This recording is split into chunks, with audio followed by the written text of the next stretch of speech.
Bismillahirrahmanirrahim.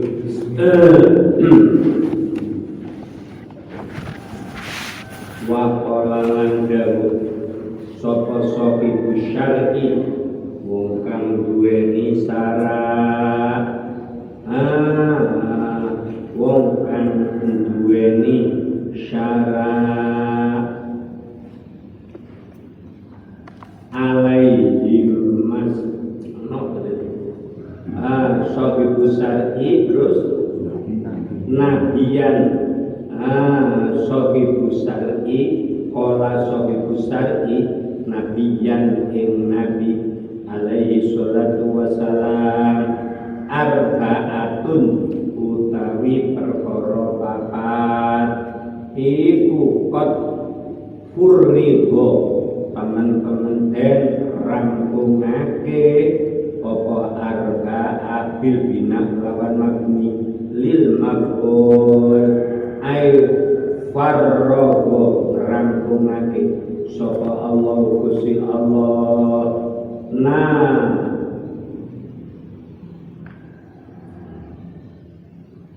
ay farrogo tegese furnigo lan rampungake ay farrogallah baina min guna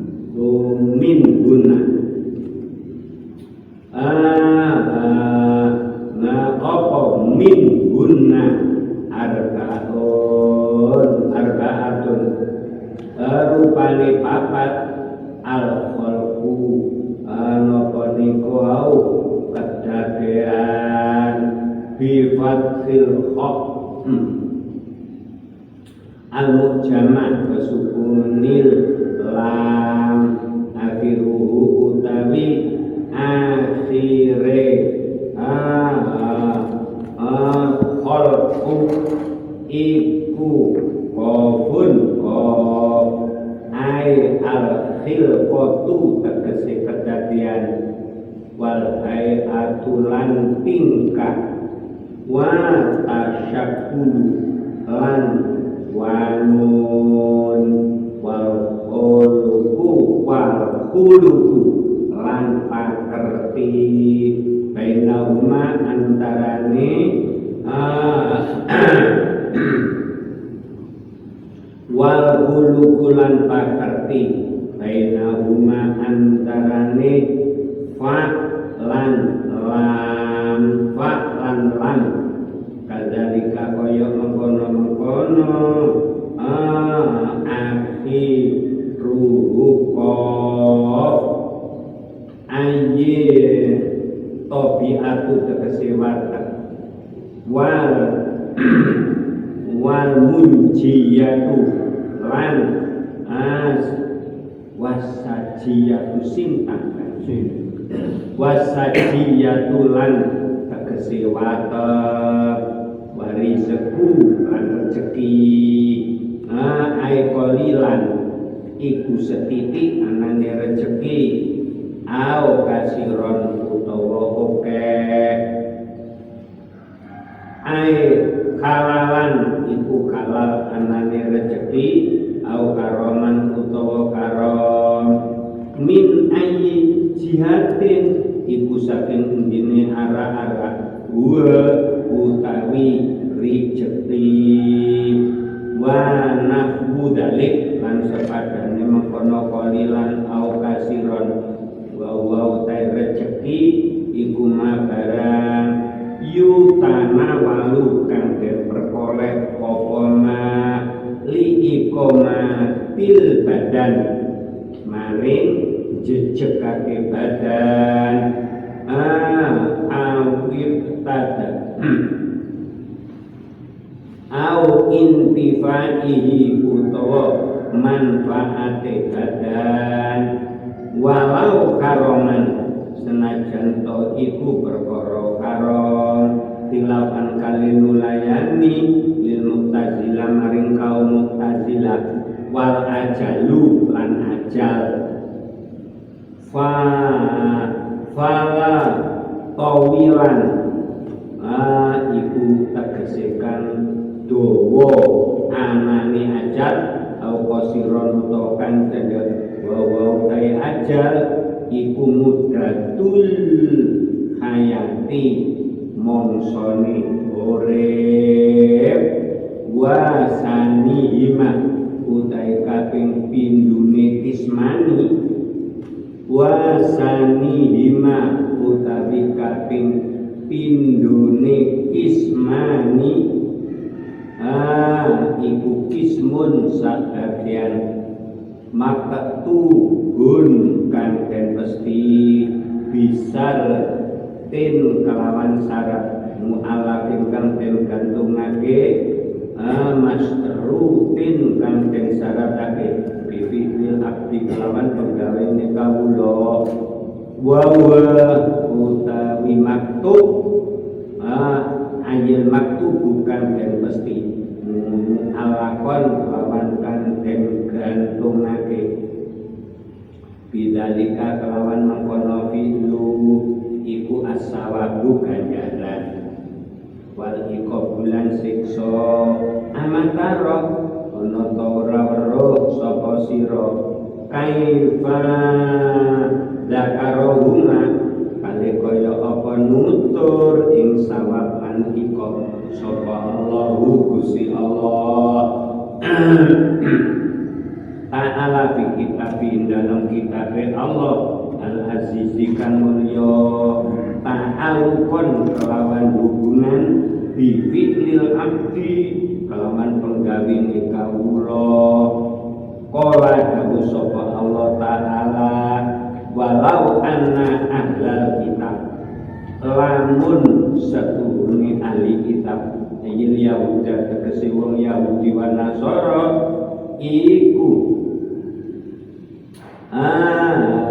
iku amanu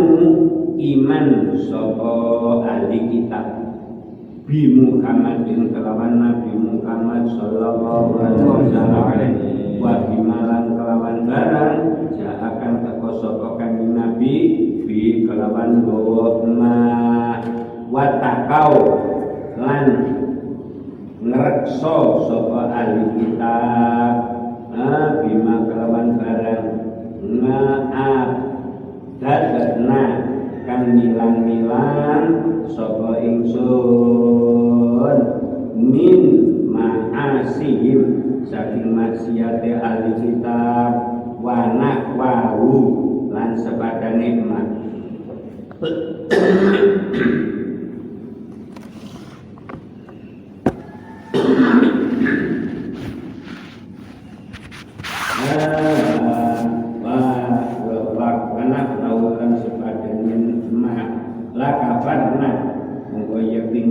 sapa ingsun andum saking ahli kitab sayyi'atihim ing pira-pira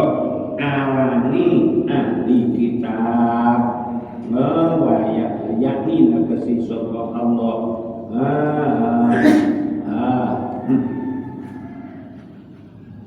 afauna nglebur sapa ingsun andum saking ahli kitab bidunubihim kelawan pira-pira dosane ahli kitab alatikan fa'aluha kang lakoni sapa ahli kitab ing duno fa'aluha kang lakoni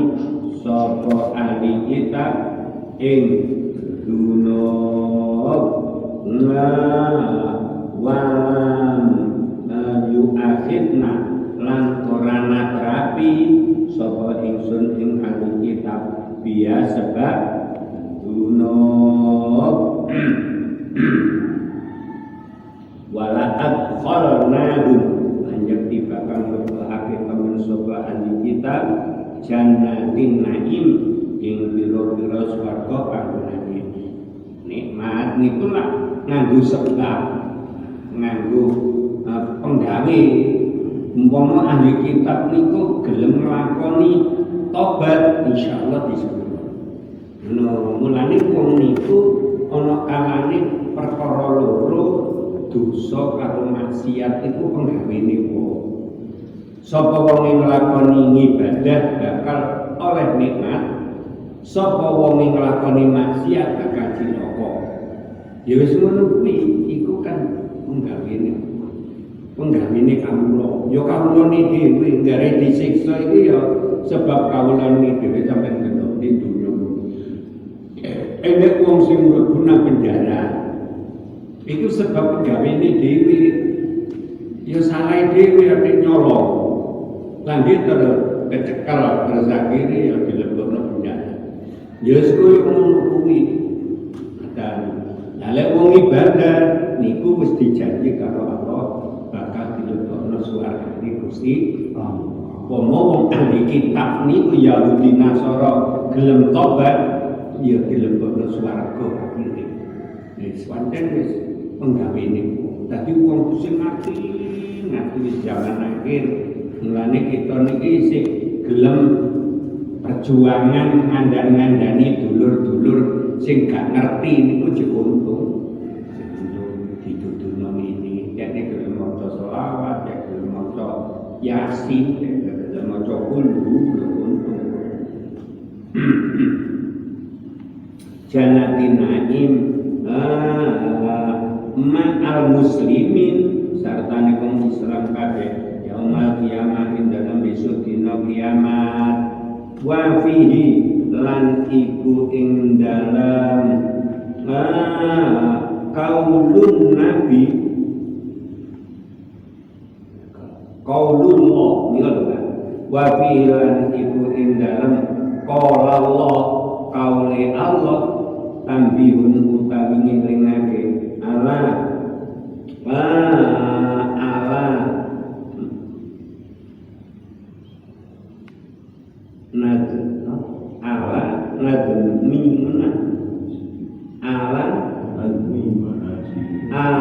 admi ma'asyihim ingatase agunge maksiate ahli kitab bakas roti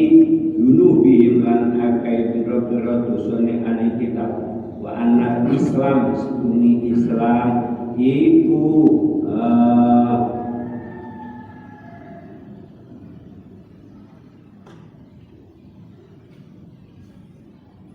wa anal Islam lan setune Islam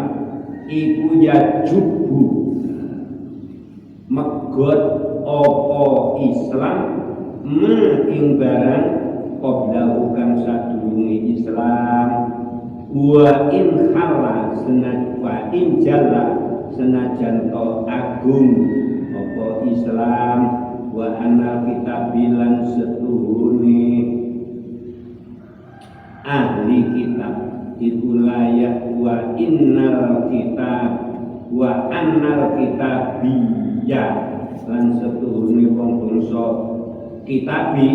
iku layak hulu ora bakal mlebu saka alkitabi aljannata ing swarga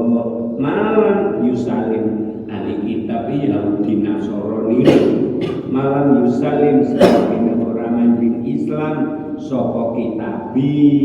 kama kaya bene barang Baidlawi ing dalam kitab Imam Baidlawi wa hadza utaiki madhkur ayin madhkur tegese kang den tutur minal jawab bijake jawab dikali kelawan gawe kiye musone faklam lafat faklam mongko warga saka sira bayi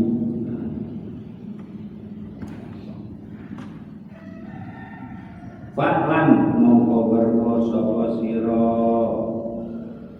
napa Faklan mongko berko sira bayinun kang pertelo zahirun tegese kang zahir faklan mongko berko sapa sira ing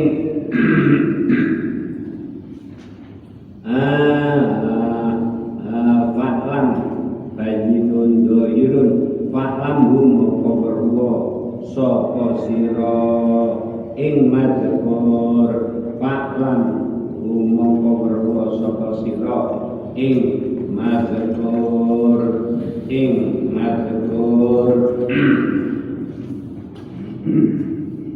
ayil madhura tegesekan den tutur rasyidan kalikan pintar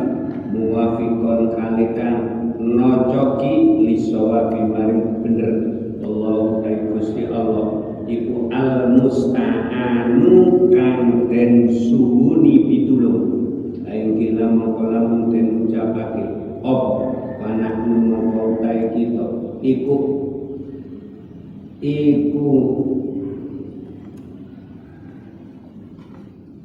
panahmu mongko utahe kita iku najidu nun iku najidu nemu sapa ingsun adzalimina at-talibina ing wong kang amre kabeh lil ma'asyi maring pemuka jiwa yajiduna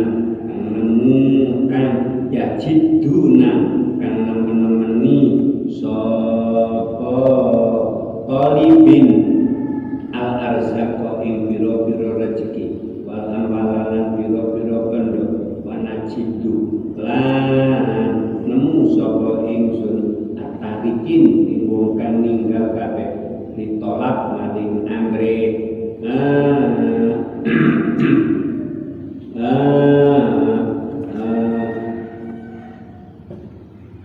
yuk dimuna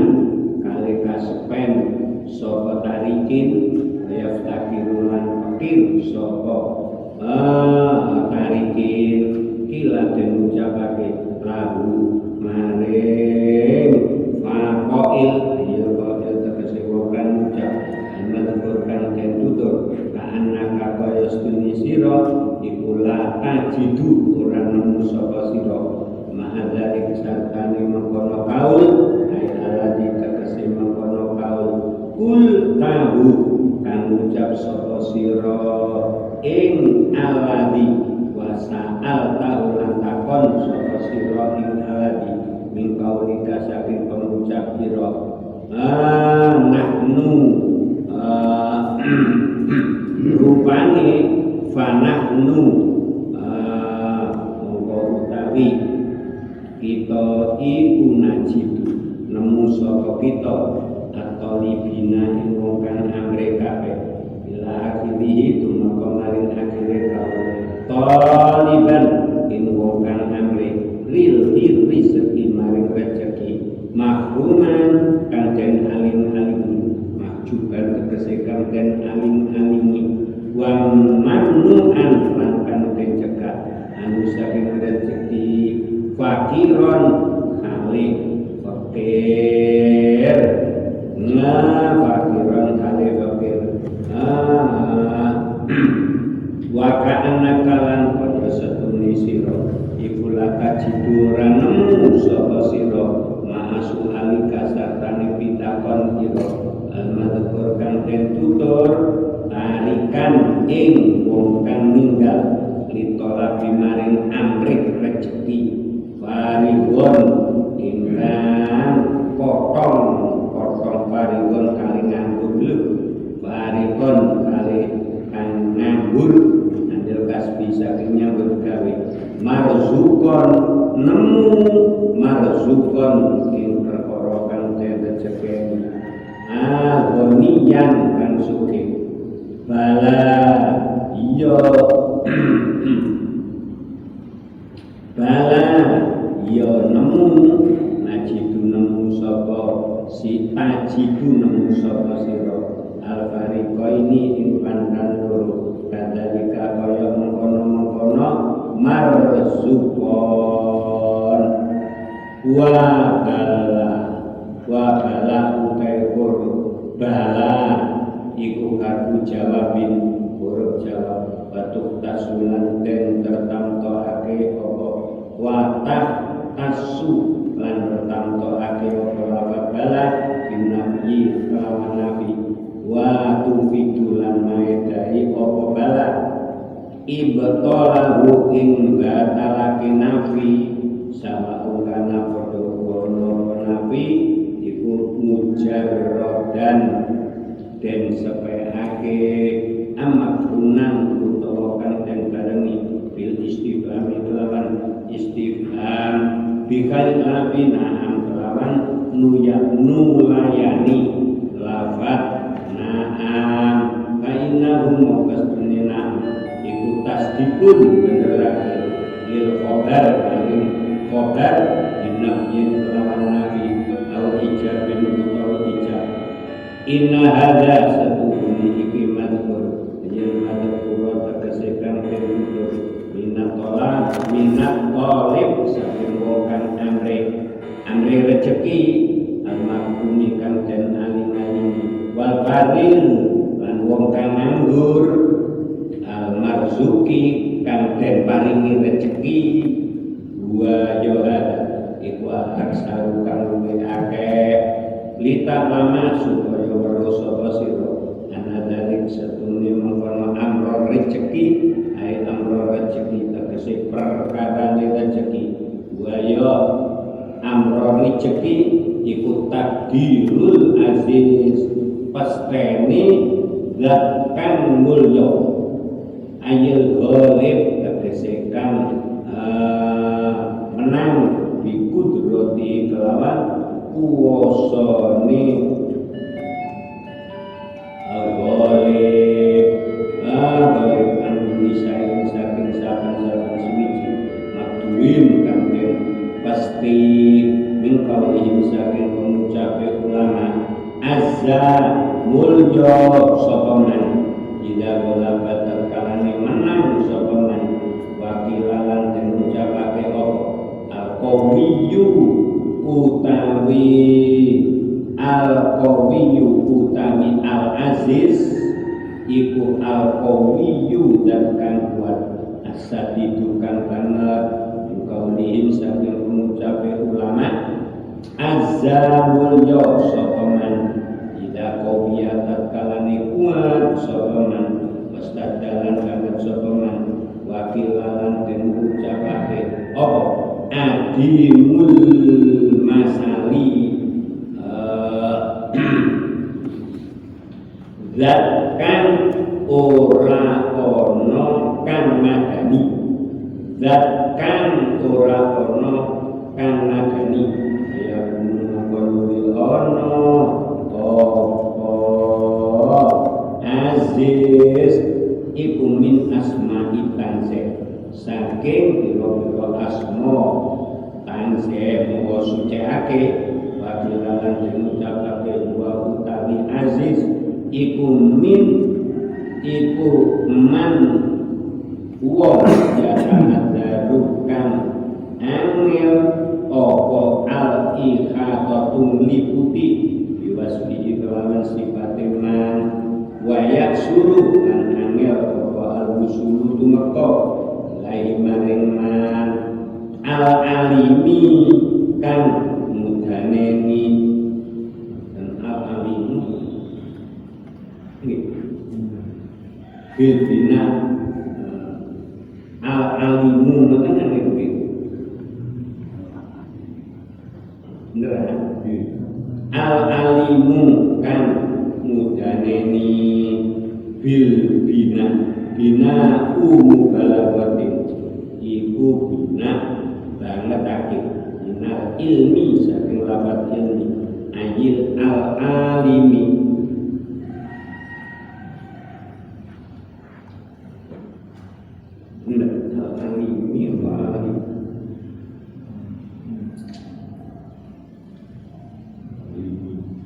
alimi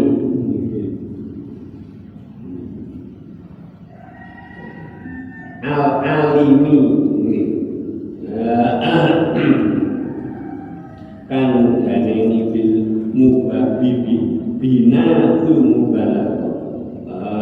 bina mubalaghah bina ilmi saking lafaz ilmi ai al-alimi tegese kang daneni bijami ilmu koti lan sekatene biro-biro makhluk wa huwa utawi al-alim iku min sifatid dzati saking biro-biro sifatid dzat wa birul malik rugi wa birul malik bikasril lam malik wa tadbirul malik langkang ngatur napa niku wau dalikal milki wa tadbirul malik langkang ngatur milik bikasril lam malik milik bikasril lam aida bil milki kan duweni milik wakilalan dan ucapake opo iku ala bidat yastalni langsung bisofa aladi bidatin dalam dati aladi sifatilan sifati aladi angkuli maujudin semuki angkuli maujudin saking saben-saben perkara kang wujud bajulan kajan ilahi maring alami apa kudu maujudin saben-saben perkara kang wujud perkara sing maujud di dunia iki butuh nang Allah Allah gak butuh nang kuli maujudin jadi kaya kula jenengan sedaya butuh nang Allah Allah gak butuh nang kita dan kita ibadah kanggo apa iki Gusti Allah gak butuh upama sak donya niki wong gak ibadah kabeh Allah gak butuh upama ibadah kabeh gak dadi kesugihane Allah dan iku Gusti Allah iku makan dadi mulane kita napa niku ganjaran karo siksa niku urusane awake dhewe urusane manungsa di menungso sing ngabekti nang Allah ya diparingi kemuliaan di wong sing maksiat ilallah duwa nang Allah ya disiksa iku urusane nafsi-nafsi dunya niki mulane wong kafir karo mboten niku ya ora jare karepe niku ora perintah Allah kuli mujid wakilan dan ucapake ikuman aku malakakan ikuman dan malakakan miliki sopaman nuhusol abidina ing piro-piro piro-piro atine wong kang ibadah kabeh wa'al lakoha fa'aklan koha lan gumeterake sopaman ing nufus wa malakalan miliki sopaman miliki kulubal arifin ing pira-pira ati wong kang mati kabeh fa'ukhriqoha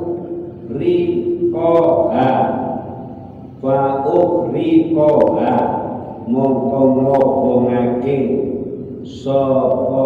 eman ing kulubal arifin min wakilawan den ucapake iku man dat ida saat kalane kersa sapa man malakan memiliki sapa man wa ida syahadat kalane kersa sapa man ahlakam rusak sapa man al-hakim kan bijaksana aidil hikmah terkesekan duweni hikmah al-muhakim kan ngukuake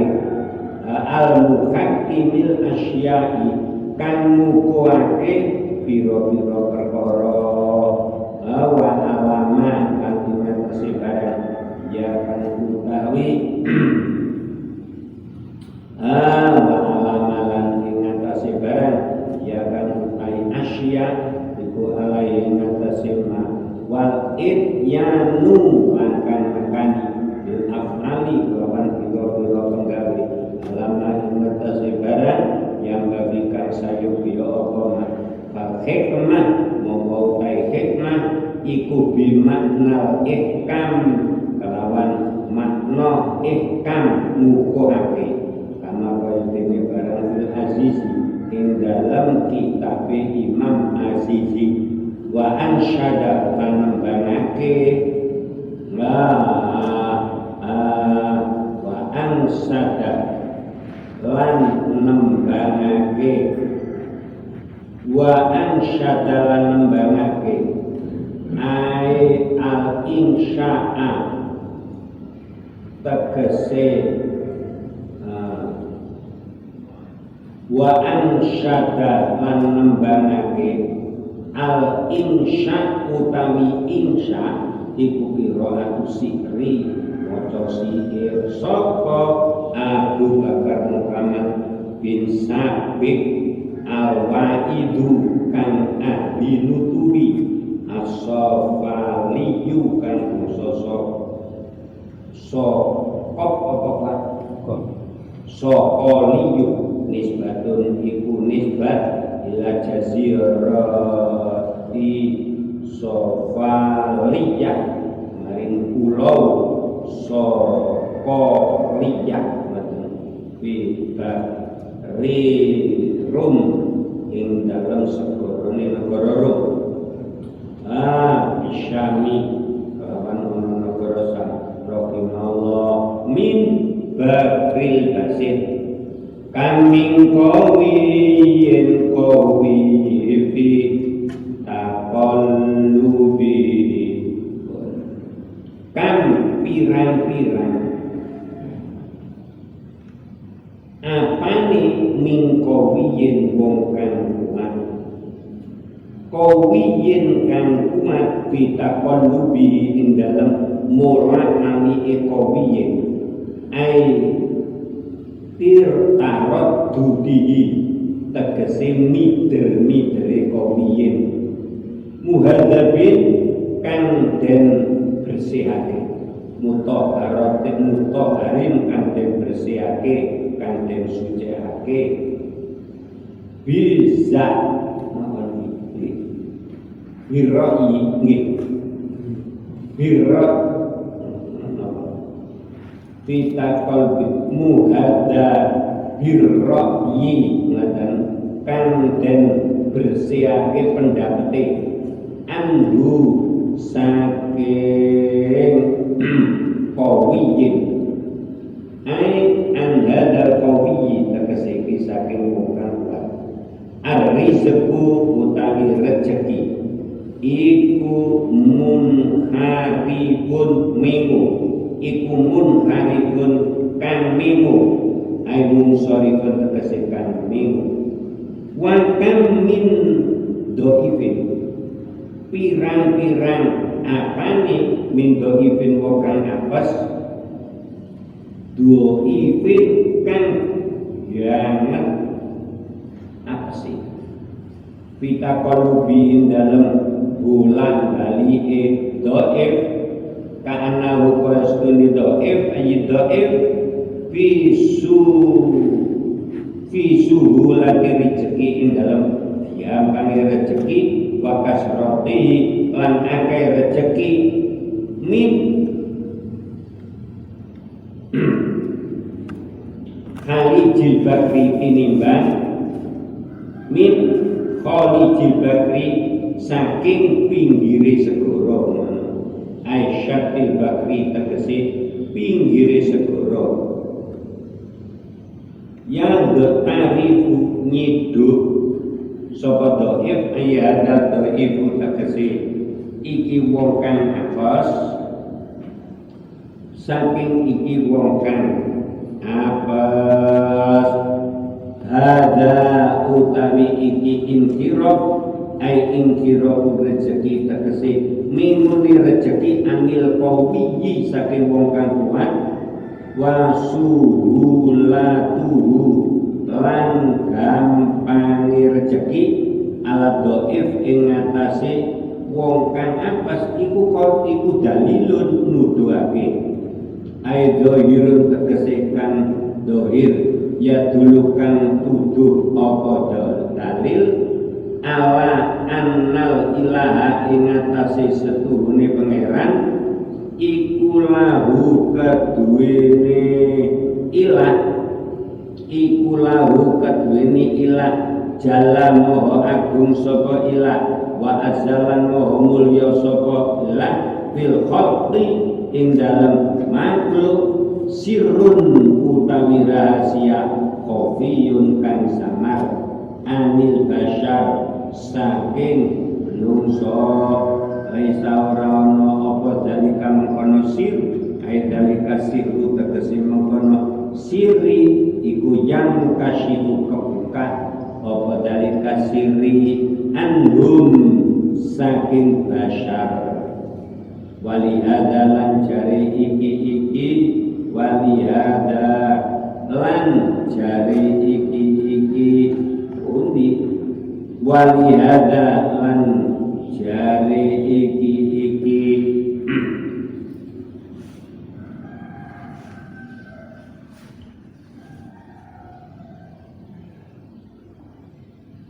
walihada lan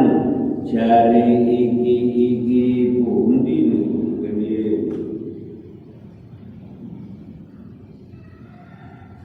walihada lan jari iki walihada lan jari iki pundi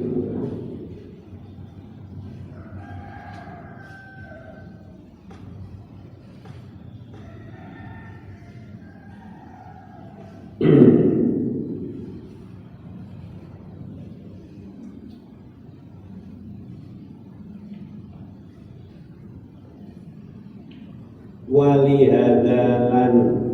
jari iki pundi walihada kene amin baten walihada qalam musannaf walihada lan jari iki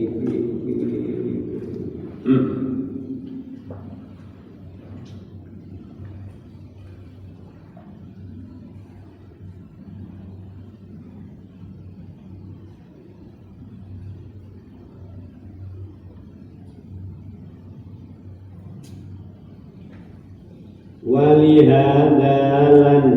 jari iki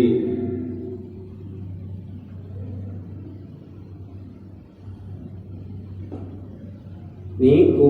annal ilaha lahu fil khalqi sirrun khafiyun walihada lan jari iki annal ilaha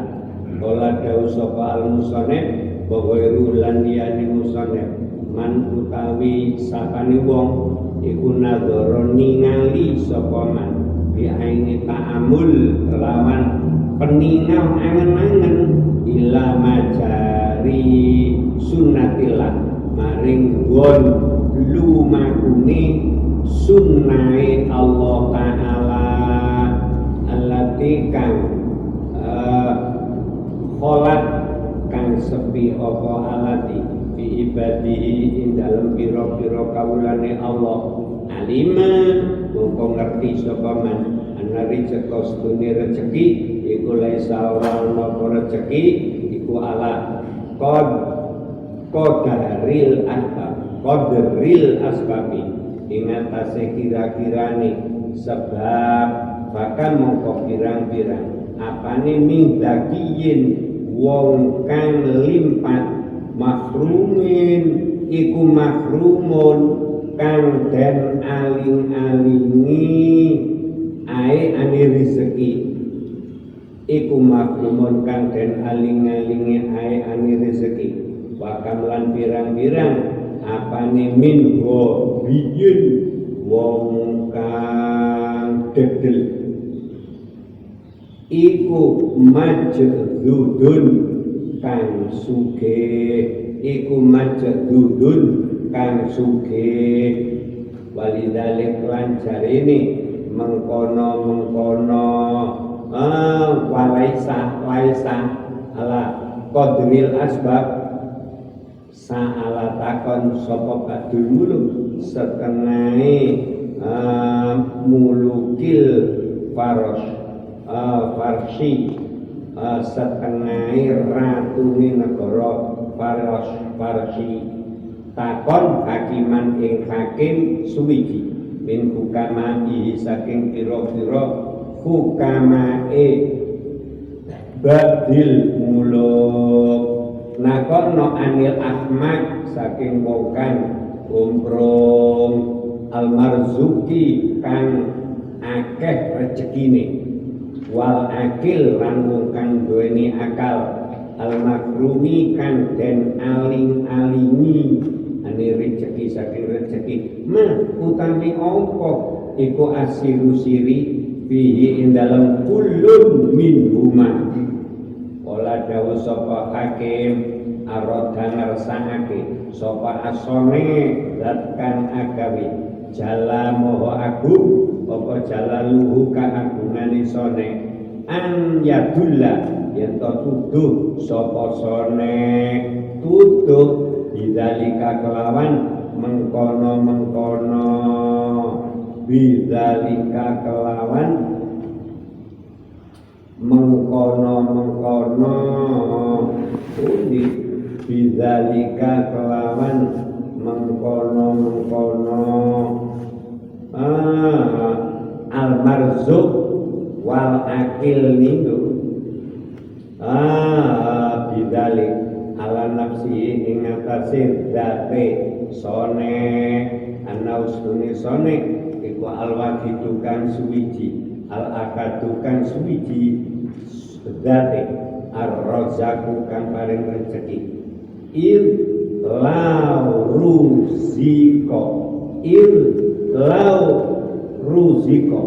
krana lamun den paringi rezeki sapa kula akil saben-saben wong kang duweni akal wa kurima lan den aling-alingi sapa kula ahmakin saben-saben wong kang kumrung ladonna mongko yekti nyono apa amal akla setuhne akal iku anal akla setuhne akal iku ruziko iku anal akla setuhne akal iku rizqun rezeki sahibahu ing wong kang duweni akal palamara au semansane wis ngerti sapa nas khilafahu ing sulayane apa khilafahu ing sulayane rezeki alimu mongko weruh sapa nas an setuhune kelakuan iku la roziko ora ana kang paring rezeki iku maujud waira kang saliyane Allah wala sikota lan ora ana kumandel iku maujud bil asbab iklan pira-pira sebab az-zahirati kang zahir ahum kaduwene nas kala dawuh sapa Kiai Sair